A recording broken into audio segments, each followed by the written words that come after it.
रवि तिवारी अब देखना शुरू कर चुके हैं लोकल टीवी। नगर पंचायत का दंगल शुरू होने के बाद मैं आपको ये बताना चाहूंगा कि कल देर शाम जैसे ही पार्षद के टिकट की घोषणा कांग्रेस की तरफ से हुई, इसके बाद कांग्रेस के कुछ नेताओं ने बगावती सुर अपना लिया है। आशीष जी, कल तक जो नेता कांग्रेस पार्टी का कपड़ा पहनकर, कांग्रेस पार्टी का गमछा गले में डालकर सुबह से देर रात 12 बजे तक घूमता था, कांग्रेस पार्टी की विचारधारा की बातें क्या करता था, परिस्थिति ऐसा क्या उत्पन्न हुई कि इसके बाद आपको कांग्रेस का सवाल बीजेपी में आने का, तो वो एक सम्मान की बात थी। आप जानते हैं कि मैं हमेशा संघर्ष करते रहा, पार्टी में रहा, सभी चीज़ों को ध्यान से किया, सभी काम किया, लेकिन मेरी धर्म पत्नी को जिस प्रकार से अपमान किया गया और उनका टिकट काटा गया, इससे मैं बहुत दुखी हुआ। और कहना है कि आपके सम्मान के चलते उन्होंने अचानक ये फैसला लिया, क्या कहना चाहिए? कि एक तो इनका जो लिस्ट है वो बहुत लेट निकला, उसमें मेरा नाम कट गया। मतलब क्या है, मतलब एक सेनानी परिवार की बहू नहीं, पार्षद पद के लिए मतलब काबिल नहीं है वो जी। और रही बात हम कांग्रेस। रवि तिवारी अब देखना शुरू कर चुके हैं लोकल टीवी। नगर पंचायत का दंगल शुरू होने के बाद मैं आपको ये बताना चाहूंगा कि कल देर शाम जैसे ही पार्षद के टिकट की घोषणा कांग्रेस की तरफ से हुई, इसके बाद कांग्रेस के कुछ नेताओं ने बगावती सुर अपना लिया है। मेरे साथ आप इस समय जो पूर्व में, अब तो नहीं कहूंगा, पूर्व में जो किसान कांग्रेस के प्रदेश सचिव थे आशीष पांडे जी और उनके धर्मपत्नी, दोनों ने फिर से बीजेपी का दामन थाम लिया है और भगवा वस्त्र के साथ ये अब भगवा में हो गया, बीजेपी प्रवेश कर लिया है। इसके साथ साथ गोविंद रेंगे ने भी पार्टी के प्राथमिक सदस्यता से रिजाइन दे दिया है और युवा कांग्रेस के ब्लॉक अध्यक्ष भविष्य प्रधान ने भी नामांकन दाखिल कर लिया है। तीनों नेताओं ने बगावती सुर अपना लिया है। आशीष जी से सीधा सवाल, आशीष जी, कल तक जो नेता कांग्रेस पार्टी का कपड़ा पहनकर, कांग्रेस पार्टी का गमछा गले में डालकर सुबह से देर रात 12 बजे तक घूमता था, कांग्रेस पार्टी की विचारधारा की बातें क्या करता था, परिस्थिति ऐसा क्या उत्पन्न हुई कि इसके बाद आपको कांग्रेस को छोड़ना पड़ गया? आप कहते थे कि कांग्रेस पार्टी मेरे माता पिता के समान है, इसे मैं कभी नहीं छोड़ पाऊंगा। क्या परिस्थिति उत्पन्न हुई आशीष जी कि भारी मन से कांग्रेस पार्टी छोड़कर आपने बीजेपी ज्वाइन कर लिया? पहली बात तो कांग्रेस को माता पिता नहीं बोला हूँ, कभी माता पिता जो है वो है। और रहा सवाल बीजेपी में आने का, तो वो एक सम्मान की बात थी। आप जानते हैं कि मैं हमेशा संघर्ष करते रहा, पार्टी में रहा, सभी चीज़ों को ध्यान से किया, सभी काम किया, लेकिन मेरी धर्म पत्नी को जिस प्रकार से अपमान किया गया और उनका टिकट काटा गया, इससे मैं बहुत दुखी हुआ और मैं बीजेपी ज्वाइन किया। आशीष जी, जिस तरह से आपने बीजेपी ज्वाइन किया है, अब क्या लगता है अनिता विकास उपाध्याय जो आपके जो प्रत्याशी है बीजेपी की, कितना मजबूत हो जाएगा उनका जो पक्ष है मैदान में, कितना उनका पक्ष मजबूत होगा? पक्ष मजबूत होगा, बिल्कुल होगा। जनता जनार्दन है और देख रही है कांग्रेस में आज क्या हो रहा है, समझ रही है, सब शिक्षित है, समझ रहे हैं, बिल्कुल होगा, पार्टी आगे आएगी। अच्छा आशीष जी, आपने अचानक ये फैसला लिया क्या? बिल्कुल लेना था, क्योंकि जहाँ तक मेरी धर्मपत्नी का सवाल था, सम्मान की सवाल था, तो बिल्कुल मेरे को ये चीज़ करना था।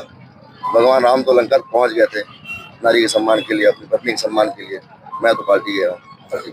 आपके पति का कहना है कि आपके सम्मान के चलते उन्होंने अचानक ये फैसला लिया है, क्या कहना चाहेंगी? ये सिर्फ मेरे सम्मान की बात नहीं है, ये मेरे जो ससुर जी हैं उनके सम्मान की बात आ गई, सेनानी परिवार के सम्मान की बात आ गई।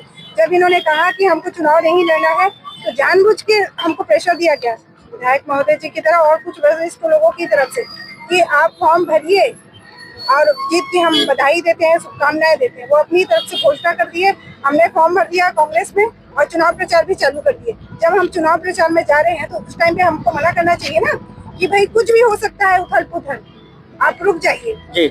मैं प्रतिभा पांडे जा रही हूँ, सब डोर टू डोर जा रही हूँ, हाथ जोड़ रही हूँ, अपना परिचय दे रही हूँ, कांग्रेस पार्टी का प्रचार कर रही हूँ। किसके लिए? कांग्रेस पार्टी को मजबूत बनाने के लिए खड़ी थी। लेकिन क्या किया गया कि एक तो इनका जो लिस्ट है वो बहुत लेट निकला, उसमें मेरा नाम कट गया। मतलब क्या है, मतलब एक सेनानी परिवार की बहू नहीं, पार्षद पद के लिए मतलब काबिल नहीं है वो जी। और रही बात हम कांग्रेस पार्टी में जुड़े, तो भूपेश बघेल जी के, आदरणीय भूपेश बघेल की वजह से जुड़े, जिन्होंने हमारे नाना जी का सम्मान किया, जो प्रोटोकॉल तोड़कर आए। हमें वहाँ पे माइक नहीं दिया जा रहा था, माइक मतलब बहुत मुश्किल से मिला। बुजुर्ग इंसान थे, उन्होंने कहा कि इनको माइक दिया जाए, तब भूपेश बघेल जी की नजर हमारे ऊपर पड़ी और उन्होंने कहा कि जाओ तैयारी करो, फट से 1 सेकंड में सुन के तैयार हो गए और प्रोटोकॉल तोड़कर आए। उनका हम बहुत सम्मान करते हैं और उन्हीं की वजह से हमारे जो पांडे जी हैं, ये कांग्रेस का दामन थाम के चले, सिर्फ भूपेश बघेल के सम्मान के लिए जी। क्योंकि उन्हें हमारा आज भारी मन से कांग्रेस छोड़ रहे हैं। बहुत दुख भी हुआ है। भूपेश बघेल जी अगर देख भी रहे होंगे तो बोलेंगे कि थोड़ा सा देखिए, कांग्रेस में बहुत कुछ ऐसा हुआ जो सिर्फ टिकट करने की बात नहीं है भाई। ये तो हो सकता है ना, कभी इसको टिकट हो सकता है, कभी उसको टिकट हो, सिर्फ टिकट करने की बात नहीं है। जबरदस्ती फॉर्म भरवाया गया, उसके बाद जबरदस्ती नाम काट दिया गया, तो ये बहुत गलत चीजें हैं। बीजेपी में आने का फैसला कैसे लिया आप लोगों ने? देखिए, हम तो बीजेपी के थे, हमेशा से बीजेपी के थे। जब भूपेश बघेल जी अनावरण किए तो मेरे पति ने कहा कि बघेल जी ने अनावरण किया है, आदरणीय भूपेश बघेल जी ने अनावरण किया है, हमारे नाना जी को सम्मान दिया है, प्रोटोकॉल तोड़ कर आए हैं, तो हम उनका साथ देंगे, मरते दम तक साथ देंगे। मैं बोली ठीक है, आप ऐसी बात बोल रहे हो तो मैं भी आपके साथ हूँ। लेकिन फिर परिस्थितियां ऐसी हुई कि बहुत ज्यादा हमको तकलीफ हुआ, हमारे परिवार को, हमारी सासू माँ को, हमारे पूरे परिवार को, मतलब क्या बोलूं, छल्ली छल्ली हो गया मन। तो कुछ ऐसी सिचुएशन होती है, कुछ कारण बनता है जिसकी वजह से आप प्रभु श्री राम चाह रहे हैं कि हम बीजेपी में आए, तो उनका बुलावा आया और अनिता विकास उपाध्याय जी आई और हमको अनिता विकास उपाध्याय की दावेदारी कितनी ज्यादा मजबूत हो गई, क्या लगता है?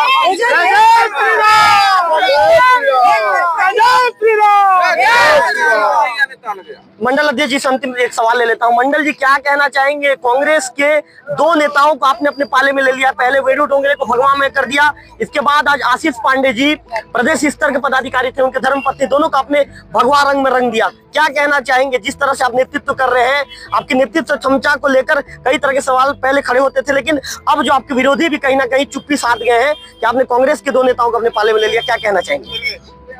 रवि भैया, ये तो होना ही था, एक दिन ऐसा होना ही है, क्योंकि अभी और लंबा लिस्ट है हमारे सामने।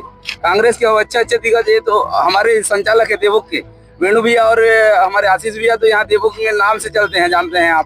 और इनका भाजपा में आना मतलब घर वापसी है इनका, ये तो हमारे पहले से ही थे, अभी नया बात नहीं है। उनके पहले भी उनके पापा जी हमारे पार्टी के वरिष्ठ थे और सम्मानित थे। अब बीच में किसी कारण बस उनके जो अभी भाभी जी बोल रहे थे कि ऐसा है कि हम लोग रास्ते उधर भूपेश वाले के कारण चले गए थे, लेकिन अब उनको लगा कि हम लोग सही जगह पर नहीं है, तो घर वापसी है ये हमारा। और हम तो, हमारा मूल मंत्र है सबका साथ, सबका विश्वास, सबका साथ है। आशीष जी कारण से पार्टी कितनी मजबूत होगी? बहुत अधिक, हम लोग तो जीत रहे हैं यहाँ क्लियर। अभी और हमारे कांग्रेस के नेताओं का ये दावा है कि अनिता विकास उपाध्याय का नाम सामने आने का हमें वॉक ओवर मिल चुका है और हम लगभग 1000 वोट से जीत रहे हैं नगर पंचायत के चुनाव। उनका ऐसा कहना है भाई, मैं नहीं कह रहा हूँ। हाँ ठीक है ना भैया, वो वॉक ओवर किसके लिए है वो तो आप समय बताएगा, जनता जनार्दन है, आप भी यही है, हम भी यही है। हम लोगों को वॉक ओवर मिल रहा है, उनको वॉक ओवर ये जनता ही तय करेगी, क्योंकि हम लोग उसके लिए हम बड़ बोले नहीं है। जो भी निर्णय होगा अब तो आप खुद आपके सामने ही हो। जीत रहे हैं नेताजी? बिल्कुल जीत रहे हैं सर, पक्का? पक्का। कितने वोट से? हम 1000 वोट से जीते। कांग्रेस के लोगों का कहना है कि वॉक ओवर उनको मिल चुका है। नहीं, कांग्रेस का कहना ये है कि वो बोलते जरूर हैं लेकिन करते नहीं है। कांग्रेस के नेताओं का ये भी कहना है कि लड्डू ऑर्डर कर दिया गया है। नहीं, गलत बात है। आप लोगों ने लड्डू ऑर्डर किया कि नहीं किया? नहीं, हम लोग तो कर चुके हैं। कर चुके हैं। 1000 किलो ऑर्डर। लड्डू बचेगा ना? काजू कतली बचेगा। अनिता जी, काजू कतली बचेगा? जी जरूर, पक्का? हम भी खाने आएंगे ना? जरूर। जीत रहे हैं। हाँ, जीत रहे हैं पक्का। लोगों का रिस्पांस कैसा मिल रहा है? आप घूम रही है तो बहुत अच्छा रिस्पॉन्स मिल रहा है, सब हाँ कह रहे हैं, सब हम हमारे तरफ से सब वोट में तब्दील हो जाएगा ना? हाँ, जी बहुत भाई बहुत मतलब से जीतेंगे। तो 1000 वोट से भी ज्यादा। 1000 वोट से ज्यादा तो अनिता विकास उपाध्याय का कहना है कि लोग जिस तरह से रिस्पॉन्स दे रहे हैं, लोगों का जो रिस्पॉन्स मिल रहा है, उस रिस्पॉन्स के चलते मैं काफी खुश हूँ और आने वाले दिनों में जो चुनाव का परिणाम है मेरे पक्ष में आएगा। आशीष पांडे जी का कहना है कि आशीष पांडे जी, उनकी पत्नी कहना है कि भारी मन से कांग्रेस छोड़ा है और अब से जो बीजेपी है, बीजेपी ही हमारी पार्टी होगी, इस पार्टी के लिए समर्पण भाव के साथ काम करेंगे। कैमरा पर्सन विकी के साथ रविकांत तिवारी, लोकल टीवी।